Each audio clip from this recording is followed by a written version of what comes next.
Well, this morning, I want to talk about something that's a little different than what I've been doing lately.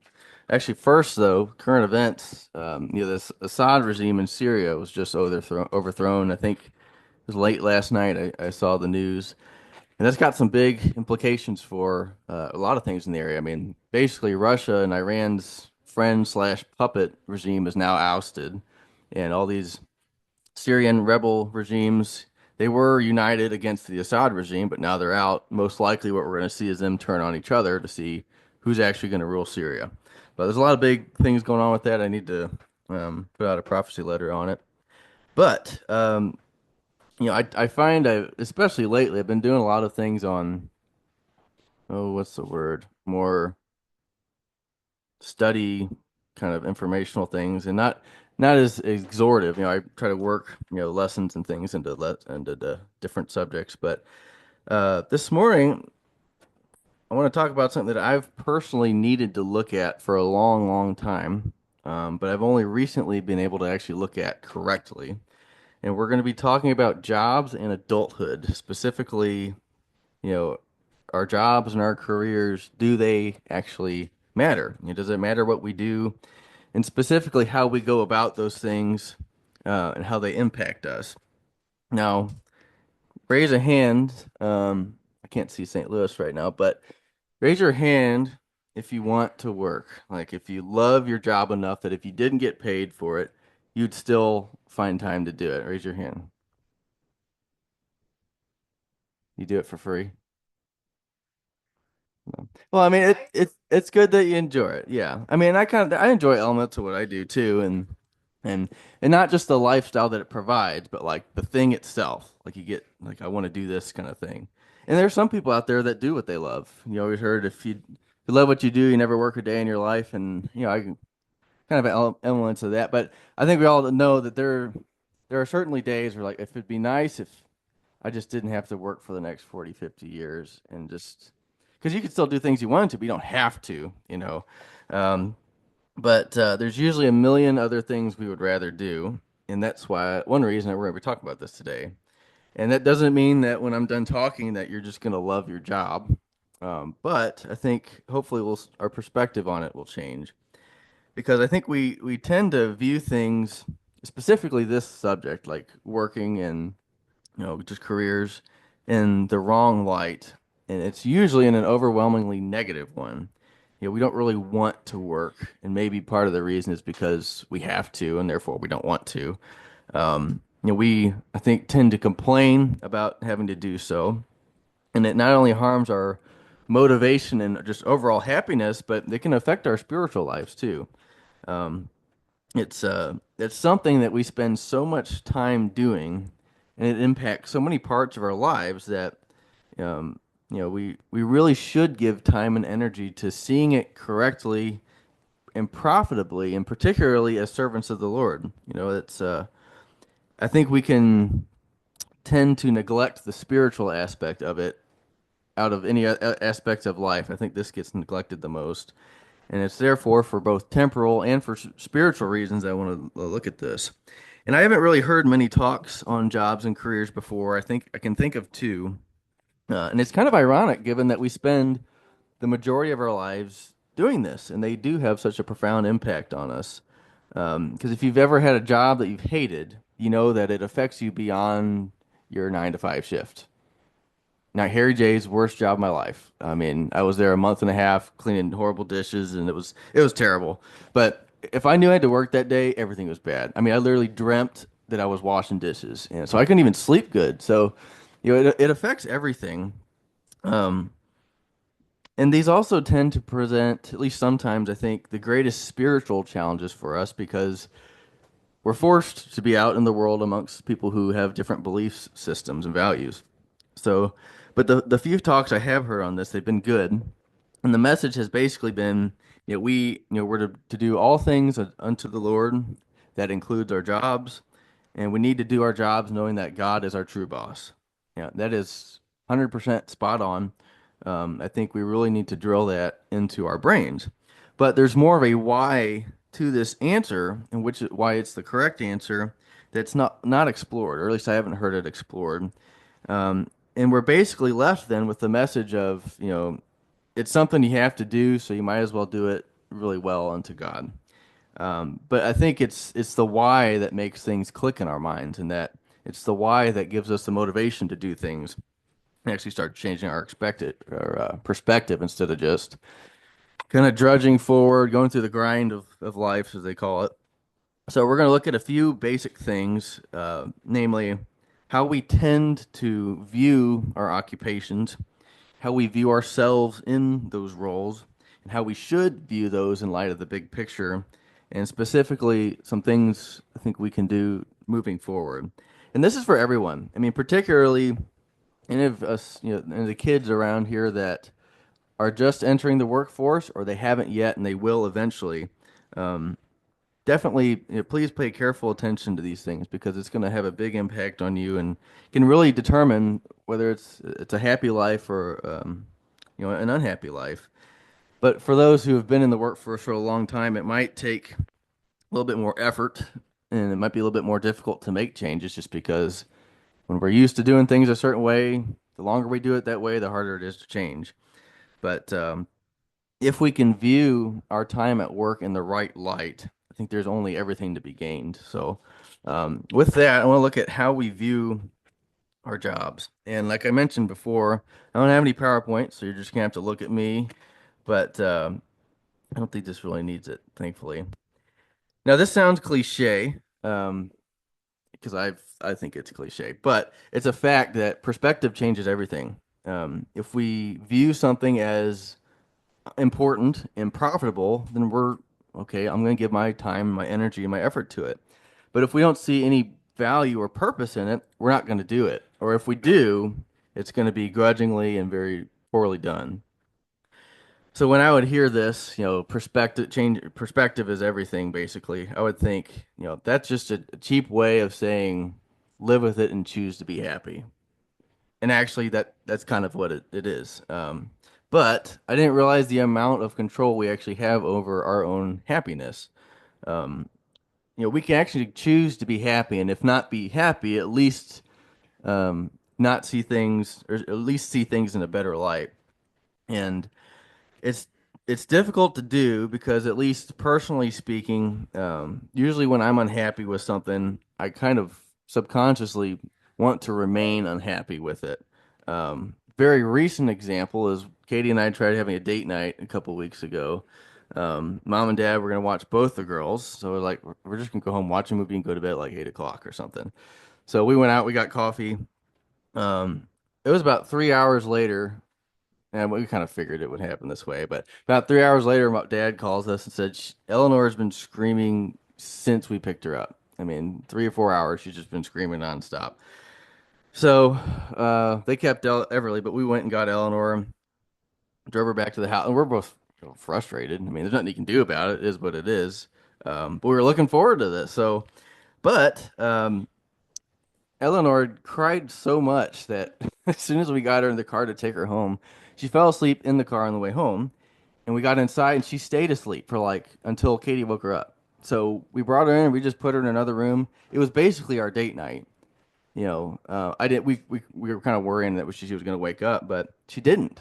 Um, so we kind of could have just kind of continued with things how we planned, but I was still frustrated, and I kind of knew this was kind of ridiculous because she's sleeping, but I was still frustrated with it, and basically, I had to talk to myself and realize, I can enjoy this or I cannot enjoy this. It really is my choice here. So once I kind of shook that off, it was really nice.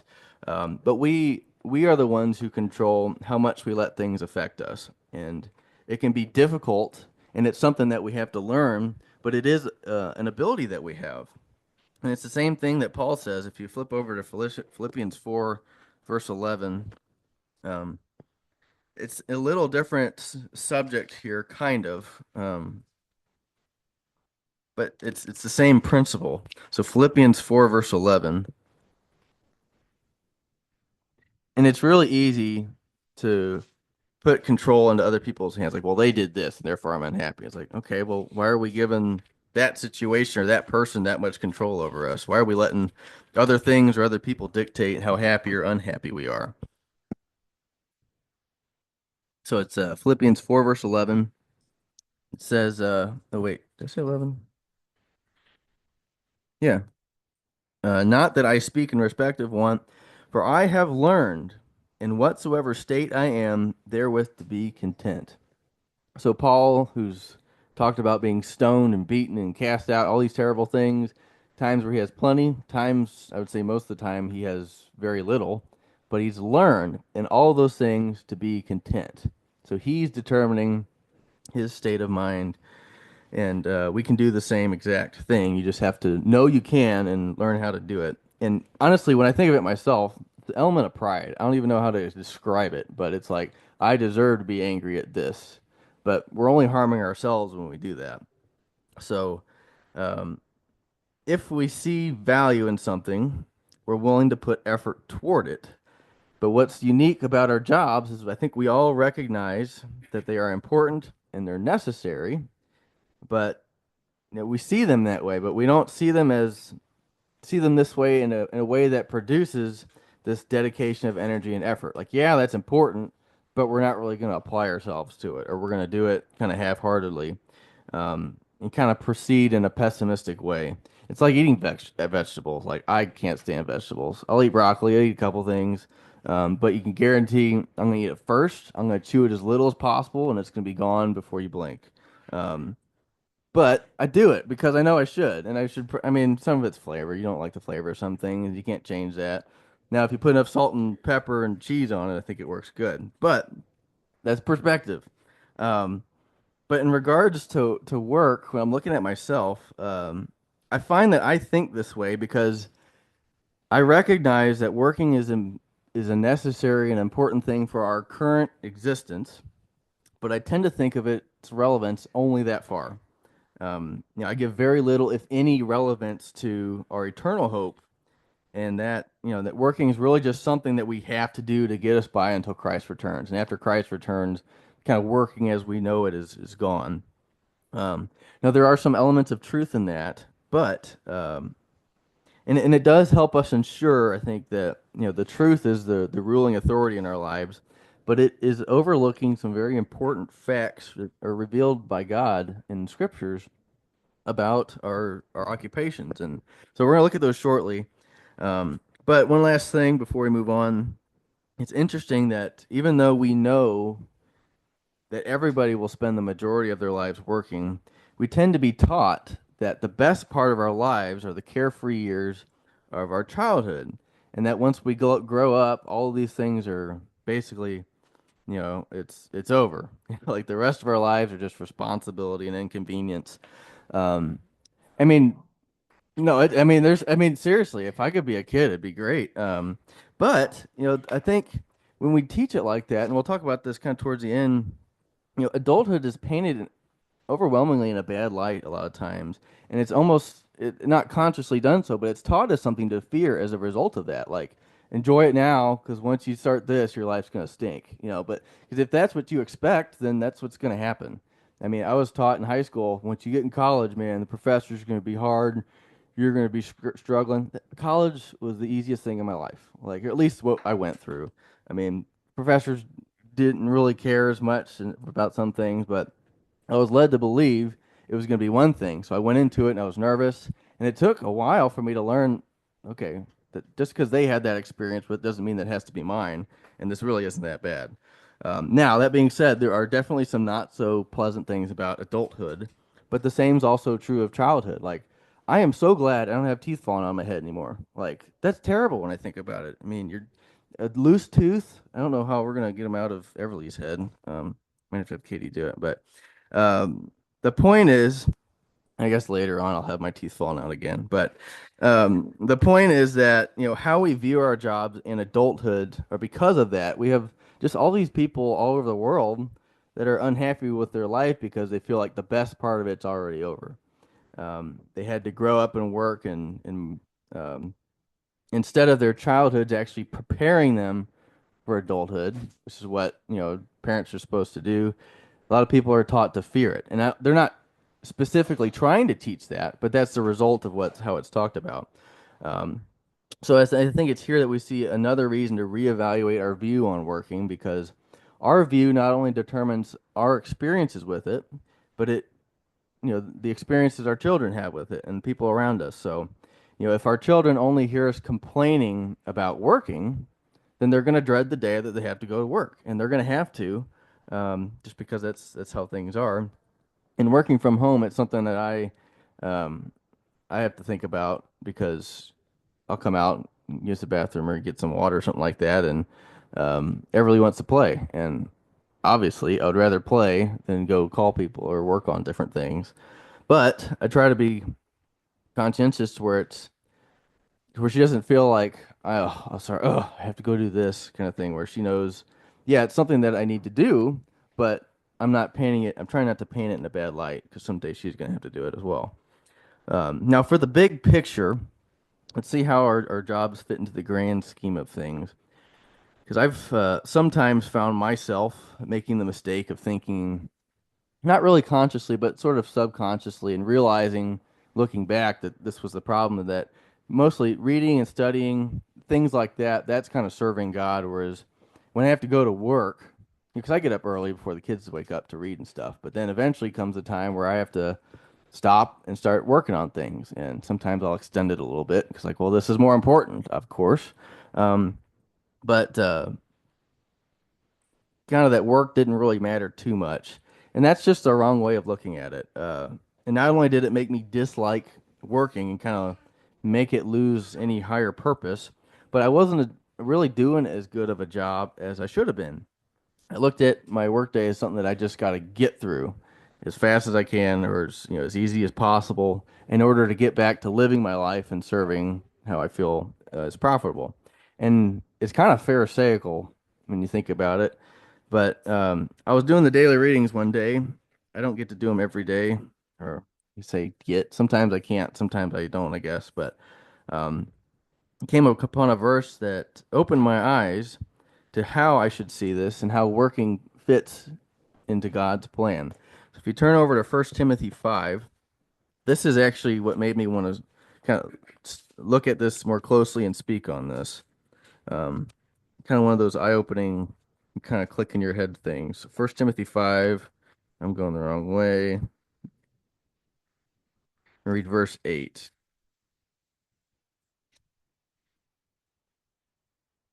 Okay, is that right? Why is it not right? I'm looking at verse 5. There we go, verse 8. But if any provide not for his own, especially for those of his own house, he hath denied the faith and is worse than an infidel. As the husband, chiefly my job is to provide for the family. Um, and this verse showed me that if I don't do this, then not only is my family going to be suffering, but it will speak to spiritual deficiency. And it's so bad that it says they have denied the faith. So not providing for your own is equated to denying the faith because it shows laziness and sloth not only for temporal things, but and for our temporal family, but eternal things. The older I get, the more I realize how things correlate to the rest of your life. Like if you got a just garbage, messy room, chances are your life's like that too. The little things speak to greater things. Why are you laughing, Tyler? Oh, Anakin. Okay, yeah. Okay. I was saying I don't see Taylor putting up with that, but um, no, but really, it is amazing. Like if you want to start putting your life together, there's a lot of these prominent people out there on these things saying, if you want your life together, start by cleaning your room. Get control of the little, yeah, take control of the little things, because then once you can do that, you can see, hey, I can do this, and it starts permeating to other things. Um, so how we take care of our families also relates to how we take care of our spiritual family. Um, Paul gives, and if you go a little bit earlier in Timothy, I think it's First Timothy 3, Paul gives Timothy a list of requirements for anybody who wants to labor in the vineyard, kind of take a more leadership role in the ecclesias and teaching. And one of the prominent things that you see when he's saying, if anybody wants the office of a bishop, then they must do this, and they must have these kinds of things, is you see this um, ability to provide, care for, and lead their own family. Verse 5 and verse 3 says why, or verse 5 in chapter 3. For if a man know not how to rule his own house, how shall he take care of the ecclesias of God? Very important thing. And for me, this helped put things in the right perspective. Excuse me. Because it showed a direct correlation between our carnal jobs and our spiritual responsibilities. And even more so, it gave our carnal jobs a spiritual importance. Because what we do in our jobs reflects, really our character as a whole and how it spills into our spiritual lives. So again, it's just a matter of perspective. Where are we putting importance on things? Now, the big question and kind of the key, I guess, is how do we go about seeing things through the right eyes? Because it's easier said than done a lot of times. You can't just say, well, you need to look at it this way. Usually that doesn't work out very well. In our minds, we kind of have to have the argument and the connecting dots to have us arrive at that conclusion. And I think we need to begin with the most encompassing question, which is, what is the purpose of life? Because if we know the purpose of life and what our goal should be, then we know, okay, we've got these things in our lives. How can those parts of our lives contribute to that purpose and help us reach that goal? And we know that this life it's a trying ground. It's a test to see who is going to be worthy or capable of serving God and Christ in his kingdom. And the roles that we have or we will have in the kingdom, Lord willing, they're going to be varied. But it's revealed to us that the righteous are going to live and reign with Christ for 1,000 years. Now, what we do after that is not really revealed. I think we maybe imagine a new creation at some point. But what we know, what's in store for us, is in the kingdom age. So let's focus on that. Now, as for perspective, here's kind of how I think about it. And I think many of you are probably the same way. Our current jobs can change constantly. They're not necessarily assigned to us by God, where God's giving us, I need you to do this job for me, kind of thing. But whatever duties and roles are granted in the kingdom age, those will basically be forever, or at least for that 1,000 year period, and we will be unspeakably blessed and honored to do those things. So, unlike in this dispensation, we hope, I hope this job only lasts another 40 years max. That's not what we want to think about in the kingdom age. We want to serve Christ forever. So we won't be forced to serve in the kingdom. We will get to serve in the kingdom. So our kingdom age roles, this is how I think about it, those are our ultimate purpose. Like even now, our purpose is in those things to come. Where we definitely don't want to see our current jobs as our purpose and identity. But with that in mind, what exactly are we going to do in the kingdom age? Because that actually, believe it or not, has something to do, I think, at least partially with what we do now. Now, when we look at this, or we do look at this, because it's not just going to strengthen our conviction for our hope, but it'll help us see how what we do now, whether it's in a job that we're paid for or just the other things that we do that are considered work, how those can actually shape and prepare us for the kingdom.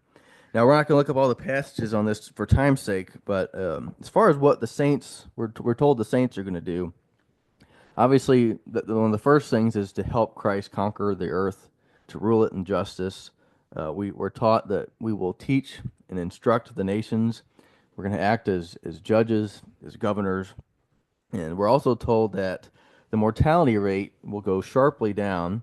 And while that may partially be due to the removal of the curse of the earth, it could also, and I believe it's because the saints are going to be able, not just as governors, but to heal, kind of like the apostles were. There will be the temple services. All those roles will need to be done. Some of those are going to be carried out by, I think, Israel actually, but some of them will definitely be us. So we're going to be playing the role as priests. But really, I mean, there's going to be a new government that covers the entire earth. Think of all the different roles that there are in government now. I mean, not that all those things are going to have the direct correlation to the kingdom age, but there's a lot that's going to need done. So I think there's a lot that's not specifically revealed as to what we'll do.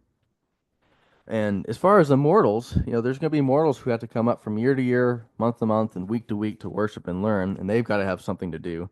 Um, so what we kind of learn from scripture and prophecy is that it looks like the world's going to go back to a much more agricultural kind of lifestyle where you have their families, and that family would kind of do everything, kind of like you have your animals and your crops and stuff like that. That's kind of the picture we get from scripture, and that's how I think it's going to be personally. I think it's going to go back to that, and because of that, there's going to be a lot of jobs which exist now that are just going to be gone in the kingdom age. Like, uh, I mean, how many millions and billions of people are in jobs right now that I think just won't even have, well, they're going to be closing those positions basically when Christ returns or once they come under Christ's rule.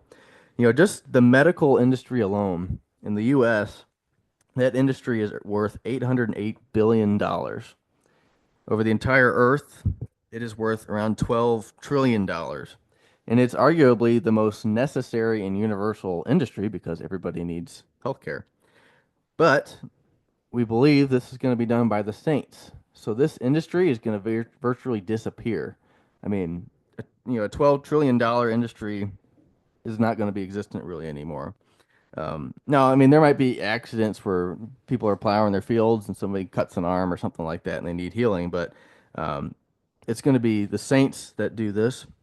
It's not going to be accomplished by medicine in the sense where you got all these people trying to figure out cures for stuff. And also, interestingly, we read in Revelation 22, verse 2, that the leaves of the tree of life will go forth for the healing of the nations. So that's also another way it's going to be done. But people will be healed by the Spirit, not by medicine and chemicals and all that. Also, the entire justice system, the policing, all that's going to be gone because it's going to be done by Christ and the saints. I mean, and just think how many companies do nothing but cater to the flesh. I mean, I think you know oh, I don't know why video games came to my mind, but a lot of these different things like that, like I just don't think there's even going to be any purpose to those things anymore. People have better things to do. Um, so that's a lot of jobs that's gonna be gone. But what does that mean for us, basically? And we look at what we're doing now. I'm obviously not going to be running a magazine for a neighborhood in the Kingdom Age. I hope not, or at least not the same one I'm doing now. I do enjoy it, but it's um, I can think of other things I'd like to do in that time. But I think we can conclude that it doesn't necessarily matter what we do for a living now, as long as it's not contrary to God's word and His expectations for us. It doesn't mean you should go out and be like, enjoying the military or something, because like there's or you should, be a lawyer. All these different kinds of things that, for all these scriptural reasons, we know it's not really good for Christadelphians and servants of the Lord to do. But I think most industries are kind of safe to go into because, but we're not going to be doing those forever. Like if we're a carpenter or a nurse or whatever it is now, that doesn't mean we're going to be doing that in the kingdom age. And we know this because we have specific examples of this kind of thing. The most obvious, of course, is Christ. Sorry, I'm not facing you guys at all. Um, Christ was a carpenter. And we know that his role is going to be that of a king, among many other things, a high priest, and so on. He's not going to be building houses or anything in that time. Uh, but that's Christ. So we would try to find people maybe a little more closer to our level, I would say. The apostles are still obviously above us, I would say, but we know of them that we don't know what every apostle did, but we know that a lot of them were fishermen, they were tax collectors. But if you turn over to Matthew 19, Christ tells them, "Here's what you're going to do in the kingdom age," or at least their primary role. And that's another thing to think. I don't think like we're going to read here, this is what their role is going to be. It doesn't mean that that's the only thing they do. I think that might be their chief role. Um, but like as you see in job postings today, might be this is what you got to do, and then it just says other things as needed. So there might be some things like that in the kingdom age. But what did I say? 1928, verse 28. And Jesus said unto them, Verily I say unto you, that ye which have followed me in the regeneration, when the Son of Man shall sit on the throne of his glory, Ye also shall sit upon 12 thrones, judging the 12 tribes of Israel. So they're not going to be tax collectors. They're not going to be fishing anymore. They're going to help Christ rule Israel. And in the same way, if you turn over to Revelation 5, verses 9 and 10, we have a very similar thing promised to us. So Revelation 5, 9, and 10, it says, And they sung a new song. This is kind of the vision of the redeemed, saying, Thou art worthy to take the book, to open the seals thereof, for thou wast slain and hast redeemed us to God by thy blood out of every kindred and tongue and people and nation, and hast made us unto our God kings and priests, and we shall reign on the earth. Now that's a wonderful thing. And but here's what I find interesting. You know, how many of us feel capable of ruling even, let's just say, a town? Let's say we're not given a whole nation, but a town to rule over. Um, if we were given that authority now, who feels qualified to do this? Dad? All right, Dad'll do it. Because I don't want to be. Yeah, I know. Yeah. Um, well, I would think most of us would think, well, don't I get training? Haven't really done this before. I think I could maybe do a good job, but I would assume not. We don't feel prepared for this. Now, like I said, there's definitely going to be degrees and ranks of the redeemed, just like as we see in the angelic host now. And I think that any role that we would be given as of right now would be overwhelming to us. Yet that's what we're going to be doing at some point. So how are we going to go from our current states to helping Christ literally rule the planet? And I've always assumed that this ability and this knowledge were just kind of infused in the righteous when they're immortalized. Like all of a sudden now we know how to do all these different things. Because we're going to go from a corruptible, sinful frame to the perfect spirit nature. But this doesn't necessarily mean we're going to be given unlimited knowledge. We're told, and this is in Mark 12:25, that the righteous and the immortalized saints are going to be like the angels. They'll be made like unto the angels. And we believe that our roles will be very similar to what the angels are doing now. And when we look at the angels, we not only see that there is a difference in rank, but we also see a difference in ability and knowledge. And if you turn over to Daniel 10, that's one place we see this. So it's Daniel 10. I've got the verse written down here. I think it's verse. I turn my page, I'll know for sure. So here, Daniel has an angel appear to him. I think this is Gabriel. And he was told that the angel would have come sooner, but the prince of Persia withstood him, or the king of Persia withstood him 21 days or something. So Daniel 10, verse 13 says, But the prince of the kingdom of Persia withstood me 21 days.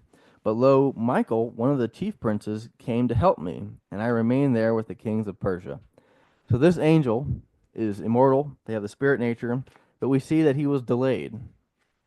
It took longer than he thought it was going to do because this king of Persia was not doing what he needed him to do. We assume the angel was just kind of invisibly influencing him, trying to get him to do certain things, and he just didn't have it completely figured out. And he needed assistance from this other angel named Michael. And we learn that Michael is not only a different angel, but he's of greater ability and a higher position than Gabriel. He calls him one of the chief princes. And if you look at Jude 1, verse 9, Michael is called the archangel, which speaks to rank again. So all angels are not exactly alike, and as we're made, or to be made like unto them, this will be true of the immortalized saints. And this really makes just a lot of sense because, Christ has told us that reward is going to be distributed upon one's works. And we learn this through a lot of the parables. You remember the one where, each one was given talents, and whoever produced more was given more authority and things like that. But in Revelation 22:12, Christ specifically tells us this, and he says, Behold, I come quickly, and my reward is with me to give every man according as his work shall be. So if you have lots of works, you're going to get lots of reward. Less works, you'll still get a reward, but it'll be less.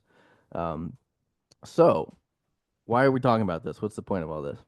When we're immortalized, I think it's totally possible that we're just going to be miraculously given the ability to do anything.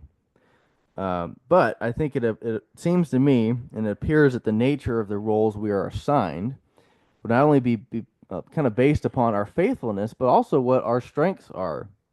In First Kings 22, if you turn over to that, we see another really interesting thing with the angels here, and we're kind of given a glimpse into heaven as God is actively working in the nations. But we're here given how a lot of these things are accomplished. So it's First Kings 22. We're going to read verses 19 through 22. It says, "Now, what am I doing? Oh, that's on Chronicles. What is my deal? First King, not First Chronicles. Although there is a Chronicles um, parallel passage of this. All right. And it says, and he said, Hear thou therefore the word of the Lord. I saw the Lord sitting on his throne, and all the hosts of heaven standing by him on his right hand and on his left. And the Lord said, Who shall persuade Ahab that he may go up and fall at Ramoth Gilead? And one said on this manner, and another said on that manner. And there came forth a spirit, which is an angel here, and stood before the Lord and said, I will persuade him. And the Lord said unto him, Wherewith, or how are you going to do this? What are you going to persuade him with? And he said, I will go forth and be a lying spirit in the mouth of all his prophets. And he said, Thou shalt persuade him and prevail also. Go forth and do so. Now, this particular angel, he felt the most capable of carrying out this particular mission. Said, Here's how I'm going to do it. And God says, I like that idea. Go ahead and do it, and you will succeed. So I want to suggest that our roles in the kingdom will at least partially be determined by what we've shown ourselves as capable of in this dispensation. Again, that doesn't mean if we're a shoe shiner here that God's like, there's going to be a lot of shoes in the kingdom. You shine those. I don't think that's exactly how it's going to go. But the skills that we've learned and we've honed throughout all of our roles on earth, it's not just work. I mean, work's just one of the things we do. All of the things that we learn from our time on earth are going to be utilized, I think. Um, and really, if we remember that this life is a training and a proving ground to see who's fit for God's kingdom, this is the only real conclusion we can come to. Because, how is it a proving ground for a future role if the things that we prove ourselves of are not utilized in the future? Like, what is it proving for other than faithfulness? Um, which is very important. That's the most important thing. But it's kind of like a military boot camp in a sense that not only is this life designed to condition us and discipline us and teach us, but whatever skill sets, we have a proficiency for this. That kind of determines what roles people are put in, what their path forward looks like. And I think the same thing is with our hope. So now, kind of balancing all these things out, what the conclusion is, what our job today is doesn't determine what we're going to do for eternity. I do believe that there is a correlation in the roles we engage in, and the skills we show, and what our spiritual roles will be. And what's interesting is if you look back at some of the examples we talked about in Scripture, like how the fishermen and tax collectors are going to rule over 12 tribes of Israel. They caught for fish for a living with these fishermen, but Christ shows how that skill and the concepts of that skill applied to higher things. In Matthew 4, he tells them, and he saith unto them, Follow me, and I will make you fishers of men. So he applied like all the skills and the knowledge about fishing. We're going to extrapolate the core concepts of that, and now we're going to apply it to God's divine purpose of, catching people in a sense, or bringing people to God's calling. And with Christ, we see the same kind of thing. He's a carpenter. He built structures. He would build houses, shops, and probably all kinds of things for people. It had to be built correctly. There was a process to it. It had to be built on a sound foundation and built to last. And there's a lot of planning ahead with this as well. And what's one of Christ's integral roles as the Messiah? Is he not called the builder of God's house? And that's the house that we seek to be a part of and that we actually comprise. If you turn over to Hebrews 3, let's see, Hebrews 3 verses 3 through 6. I didn't even see what time we started. Hebrews 3 through 6. We see this. For this man was counted worthy of more glory than Moses, talking about Christ here, inasmuch as he who hath builded the house hath more honor than the house. For every house is builded by some man, but he that built all things is God. And Moses verily was faithful in all his house as a servant for a testimony of those things which were to be spoken after. But Christ as a son over his own house, whose house are we, if we hold fast the confidence in the rejoicing of the hope firm unto the end. So, you know, we won't go into exactly how, but you can imagine there's a reason that Christ is talked about as the builder. He was a carpenter. A lot of these lessons and things he learned from that, I'm sure he applied spiritually here. Um, hey, sweetie, I can't hold you right now. Can you go see Papa? Um, but remember, kind of the Jewish custom was a bridegroom before he could marry his bride, he had to go build a house adjacent to, or actually, I think it was attached to his father's house. And it was only when that house was done that he could go fetch his bride, and they could be, one. And we read of Christ doing the same thing. John 14:2 and 3 says, "In my Father's house are many dwellings. If it were not so, I would have told you. I go to prepare a place for you. And if I go and prepare a place for you, I will come again and receive you unto myself, that where I am, there you may be also." This is wedding talk here. He is going to prepare a place to build this house on his Father's house. Um, and that when it's done, he's going to come receive his bride. And that's what he's waiting for now for us. And there's a lot of other examples like this we could look at in Scripture, but like I said, we're not putting an eternal aspect on the exact jobs and tasks we're doing now. We're more like, what are we learning from that, and how that can be used for God here.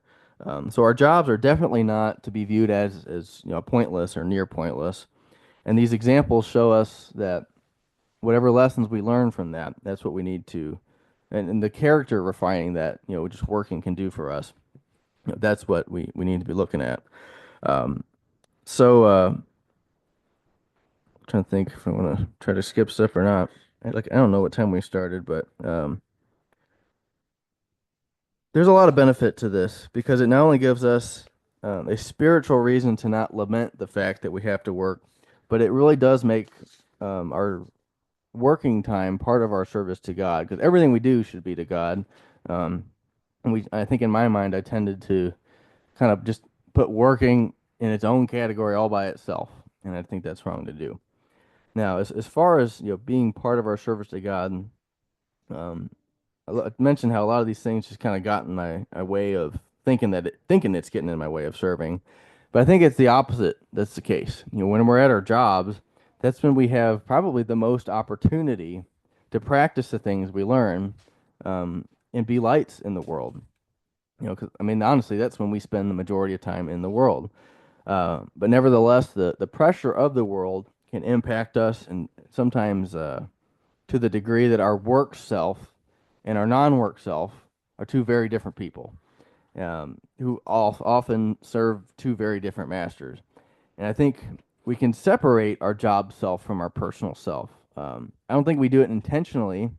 I think it's just more the result of when we're at work, we're just kind of gradually caving to the pressures of the world to conform to their ways, because we naturally assimilate to things, and the longer we're in the situation, we kind of equalize and assimilate with that.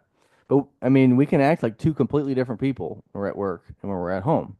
And if we're trying to determine if that's something we're doing or not, I think all we got to do is ask, would people that we know personally, like our family or collegial members, would they recognize us if they saw us at work? Like if they were to pop in on us at work, um, would they see the same person that they see in their normal, like at Sunday school or something, or at home? Would we be embarrassed for them to see us at work? Or if they were there and we started acting like how we do around them, would we worry that our coworkers would recognize, well, you're a completely different person when this person's around? If so, I think that tells us we have to work on kind of harmonizing ourselves and making sure we serve only the one master, not the two. Um, because when we picture like David, Abraham, all these righteous of old, they all had to provide and work. We don't picture them doing those kinds of things. David's a wonderful example for many, many reasons. Um, but he didn't justify ungodly words or conduct when he was out shepherding or whatever he was doing with his job and say, like, well, when in Rome, do as the Romans do. I'm around these people. I got to fit in. he only had one master, and that was his God. And it takes boldness and courage. It really does. Um, we don't like sticking out, or I don't, at least. But that's what we have to strive for. Because as Christ says, no man can serve two masters. You either hate the one and love the other, or else he'll hold to the one and despise the other. And from my personal experience, I think if we realize that we've been, like maybe I haven't been portraying myself as I should have been, it can be more difficult to make those necessary changes if we've been acting like that for a long time. Like if we've been acting like a certain person around people for years, and all of a sudden we realize I shouldn't have been doing that, it takes a lot. Because then you got to explain to the people that you're around, like what's with the change here. And then some of the changes could be big, some could be small. Um, but and maybe that means just something seemingly small, like as far as like representing ourselves in the world. I've had people come up to me. It's just a one-on-one thing. They come up and they make some super crude joke or just some horrible language kind of thing, and or they'll talk about holidays and things like that, and these pagan holidays, and uh, they just start talking about it, and you kind of have an opportunity of, well, we don't agree on this. I'm totally different than this, but you don't want to make a big deal out of it. But you also don't want to betray your master and kind of give the impression. I think that's the trouble is by just kind of idly sitting by. Now, if it's in a big group setting, I think that's a little different. But if somebody personally comes up to you and starts talking about things, um, if if we give the impression that we're okay with it, then we're okay with it. It's not right to do. Like if somebody, I don't know if they've come up, make some super crude joke, and then you just kind of half-heartedly laugh, like, like don't want to make you feel weird, but I can't stand that. I wish you wouldn't. We do have an opportunity there to very kindly, of course, like I find that offensive, and here's why. And the times that I have done that, I'm always pleasantly surprised, or so far that like, oh, I didn't realize. Sorry, won't ever happen again, and then you're fine. But now they know your position, and you can be the person that we need to be as a servant of Christ. Um, and like I said, these changes can be hard, but that doesn't change the fact that it needs to change. And I think the lesson here is whenever we start a new job, make these things represent ourselves correctly from the get-go, because then we don't have to go back and try to repair all the things that we messed up. Give the right impression from the get-go. It's a lot easier that way. um, and it's something to keep in mind for people who have not started working yet. I mean, the earlier you can represent yourself correctly, the easier it is just all around. But again, it's easier said than done. But for the actual doing of our jobs, we won't look at all the verses for this. We should, but for time's sake, in Colossians 3, it just talks about, whatever you do in word or deed, do all in the name of the Lord. Whatsoever you do, do it heartily, as to the Lord and not to men. Romans 12:11 it's very short, but it's good. It says, not slothful in business, fervent in spirit, serving the Lord. So serving the Lord even in business things. Titus 2, 9 and 10 is interesting.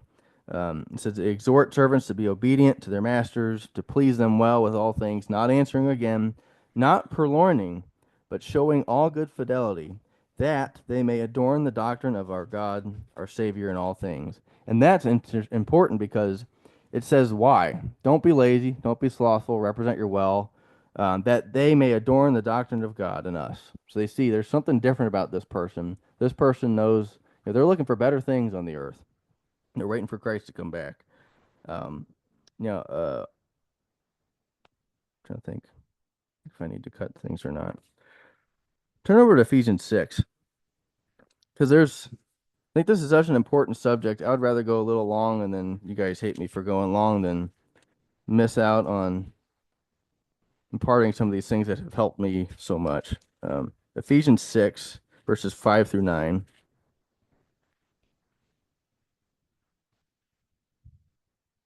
says,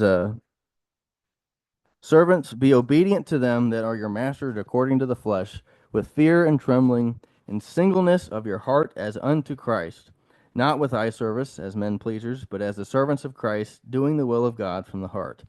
with goodwill, doing service as to the Lord and not to men, knowing that whatsoever good thing any man doeth, the same shall he receive of the Lord, whether he be bond or free. And ye masters, do the same things unto them, forbearing, threatening, knowing that your master also is in heaven. Neither is there respect of persons with him. So one thing with that is it's instruction for masters and servants alike. Um, and I think most of us are a form of servant in our jobs in the sense that we have people over us that we work for. Um, it is important, I think, and very helpful for us to make a distinction here, though, that the servant Paul is talking about is a slave. It's not a servant where we can just, you're just employed by somebody. These are people that are owned by other people. Like, what was it? Onesimus or whoever that was. No, well, I don't think it's Onesimus. You know what I'm talking about. Um, but these people are bound to their master. They're owned by him. They have to serve him. Um, and I think sometimes we might feel like that, but we do have a choice in our jobs today, thankfully. But think of how Paul's exhortation should affect us, though. If slaves were to follow Paul's instruction here and be obedient to them that are your masters according to the flesh, as unto Christ, how much more so should we be able to do this, particularly since we can change technically our masters if we need to? I mean, can we imagine not being able to choose what we do for a living at all? I mean, for a long time, that's what people had to do. Um, Now, this is where I really found interesting. What if we have a job that we really don't like, or it's really gotten rough for us lately? We have a terrible boss. They make things miserable for us. We can find another job. We have that ability and freedom, and that could be the right thing to do. But before we get too entitled to perfect treatment, I think we should consult what Peter and a lot of these other inspired writers are saying, and this to kind of help us evaluate our situation and know what to do. 1 Peter 2, if anybody's ever hated their job or really had a hard time there, turn this one up because this is amazing. 1 Peter 2, 18 through 24. And if nothing else, I mean, leaving the job still might be the right thing to do, but this needs to be consulted first, and you'll see why. It says, servants, be subject to your masters with all fear, not only to the good and gentle, but also to the froward. For this is thankworthy, if a man for conscience toward God endure grief, suffering wrongfully. For what glory is it, if when ye be buffeted for your faults, ye shall take it patiently? But if when ye do well and suffer for it, ye take it patiently, this is acceptable with God. For even hereunto are ye called, because Christ also suffered for us, leaving us an example that ye should follow his steps, who did no sin, neither was guile found in his mouth, who when he was reviled, reviled not again. When he suffered, he threatened not, but committed himself that judgeth righteously, who his own self bare our sins in his body on the tree, that we, being dead to sins, should live unto righteousness, by whose stripes we are healed. So he's talking about servants serving both good and bad masters, and there's a special reason why. I mean, I think part of the lesson is these servants were owned by these people, so they couldn't really have a choice. But the reason he gives extends beyond this, and this is where it applies to us. He doesn't just say serve bad masters because Christ is your master. That's true, but he shows how this works to the eternal good. It works to our maturity and growth in the Spirit. For where he says, for what glory is it when you're buffeted for your faults, you take it patiently? So, like, well, if you do something wrong and they punish you, well, yeah, you deserve it. It's justice there. But if when you do well and suffer for it, you take it patiently, this is acceptable with God. I mean, think about that. I haven't done anything, and I'm having all these problems. We endure that patiently. That's what's acceptable to God. Um, there's no honor in suffering for the wrong we do, but we want to obviously be acceptable with God. But the amazing thing is where he directly cites Christ for this. Christ suffered in the same way who did no wrong his whole life, and unquestionably suffered more than anybody else. And because of that, he became the redeemer of the race of man. I don't know what greater eternal good can come from wrongful suffering than that. And it's a hard lesson that can be, or a powerful lesson that can be hard to swallow. But God allows and causes these things to happen to us sometimes for a purpose. Christ's wrongful suffering is actually what made him learn obedience by the things which he suffered. Would he have been the perfect sacrifice he was if he fled from every uncomfortable situation or accusation because it was unjust? I mean, he wouldn't have been the person he was, um, or if he was too prideful to undergo any kind of wrongdoing. Um, and it could be well that any suffering we endure could be for that same reason. So, like I said, it's just something to think about before we start looking for different jobs. Is this changing me or shaping me? Am I supposed to be learning something with this? Um, Now, as far as I'll mention this real quick, and then we'll just kind of speed wrap up. But um, we're talking about these servants here that are owned. As servants of the Lord, are we? I guess I gave it away there, but I was going to ask: are we bond or are we free? I think we tend to think of ourselves as free, and in many ways we are. I mean, we're free from sin and condemnation, or at least coming out of the waters of baptism, at least. But we are actually bondmen of Christ. It sounds like a negative thing, but that's what we want. It's a desirable thing. And in Christ's day, like I said, servants were purchased, and by coming in through the waters of baptism, we become servants because the saints are those, as it says in Acts 20, those which Christ hath purchased with his own blood. Everybody who's baptized has been purchased by Christ. And it wasn't with gold, it wasn't trading a goat or something like that. It was with his own blood that he paid, that he might have us. And that's the love he has for his servants. And that's for that reason that we're willing and loving servants, glad to have been bought by him. Now, moving forward, we'll close with some of these things. Just how do we move forward with this and implement some of these things? Um, and specifically with our children too. And there's a lot more. I don't want every talk I give to have to be a 6-part series. It's just a lot of work too. But um, I think this is something that is this something we pray about? Do we seek God's guidance with this? I personally didn't for a very, very long time. I don't know why. It just kind of escaped my mind. But as Peter says, 1 Peter 5:7, God wants us to cast all of our cares upon him, for he careth for us. Balance, we need to mention balance because we saw that earlier verse that if you don't provide for your family, you're denying the faith essentially. But we can also take that too far and we're providing too much carnal stuff, but not enough time or not allowing ourselves time for the spiritual things. Balance in everything is important. And I remember John Peake gave a talk once that said, if we think that we have never been unbalanced at any point in our lives, it's likely that we have never been anything but. I think that's very true. Um, and we need the balance not just so we can provide for our family in the spiritual sense, but also so that our occupation doesn't become our identity and our purpose. Um, if my purpose is building houses and Christ returns and I'm not doing that anymore, I'm not super excited about that, right? Um, Not that mean that we can't enjoy what we do, of course, but there's a balance there. Our eternal role in our profession is of Christ. If we were to lose our job and we couldn't do that anymore, we had to find something else. Is that the defining point of our character that we have lost, or are we going to be okay because we're servants of the Lord first and foremost? Um, Other thing we didn't get a chance to talk about really is the role of preaching in our jobs. Many Christadelphians have come to the truth because of their relationships from work. And that doesn't mean that they have to be preaching at work, but the relationships they build there a lot of times leads to this. But it was actually Thomas Williams. Brother Thomas Williams came to the truth as a carpenter because he was working with William Clement, who was a Christadelphian. So God may very well use our roles and our jobs to bring other people into the fold, and it's something else to remember. But as for our children, it's obviously a parent's duty to prepare children for life. And as servants of the Lord, it's not just that, it's to help them have the right perspective and teach them about God and what his plan is so they can see things correctly. And that should also include our teaching of them for entering the workforce. Our perspective on basically everything is different because of the light that God's word sheds on it. And it should be no different with work.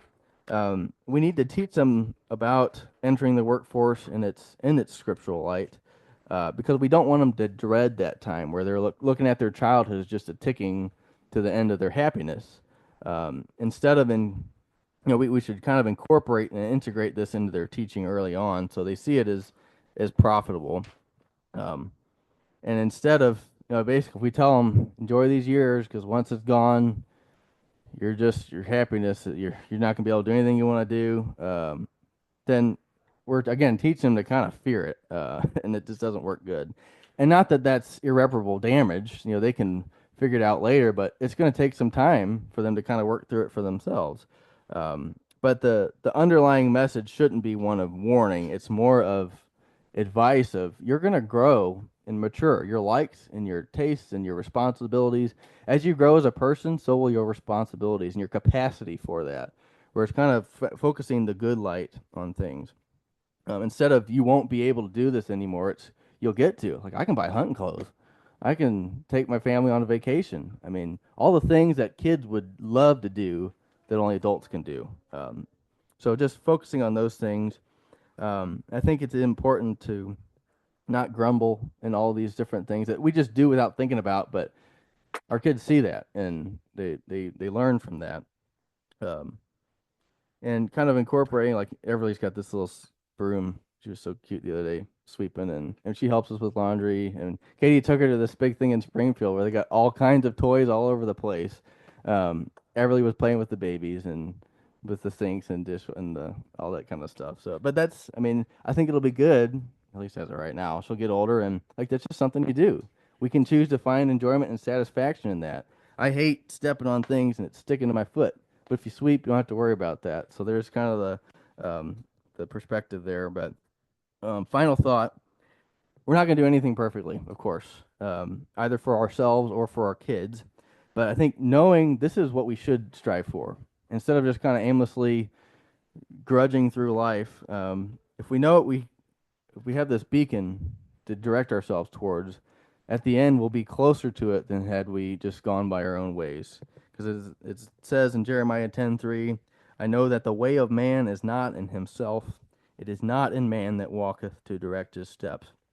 And if we truly apply ourselves to trust in God's wisdom and instruction on these things and kind of get our pride and all that out of the way, to where His Word becomes not just a reference for our actions, but our actual playbook. Like, this is what it says, this is what I'm going to do. Then we're basically told that we'll enter His kingdom. And whatever role He sees fit to give us, we will be very glad to take it. Um, and it's hard for our little minds to comprehend the honor of any role in that age. But even the smallest task is it's glorious enough to motivate us to not just do well, but to keep ourselves pure from the world until that time. Psalm 84 is the last thing we'll read. Verses 10 through 12 says, For as a day in thy courts is better than 1,000, I had rather be a doorkeeper in the house of my God than to dwell in the tents of wickedness. For the Lord God is a sun and shield. The Lord will give grace and glory. No good thing will he withhold from them that walk uprightly. O Lord of hosts, blessed is the man that walketh or that trusteth in thee. So I know we kind of started a little bit late, but I know I'm known to go over anyway. So with that in mind, we talked about the blood, and I want to emphasize tonight that we chose to be purchased by this blood. There's nothing, as Christ says, what more can a man give? Or greater love hath no man than this, I guess, that a man give his life for his friends. And I might be kind of liberally quoting there, but it's the highest price, and he willingly paid it that he might buy us. So we were precious in his sight.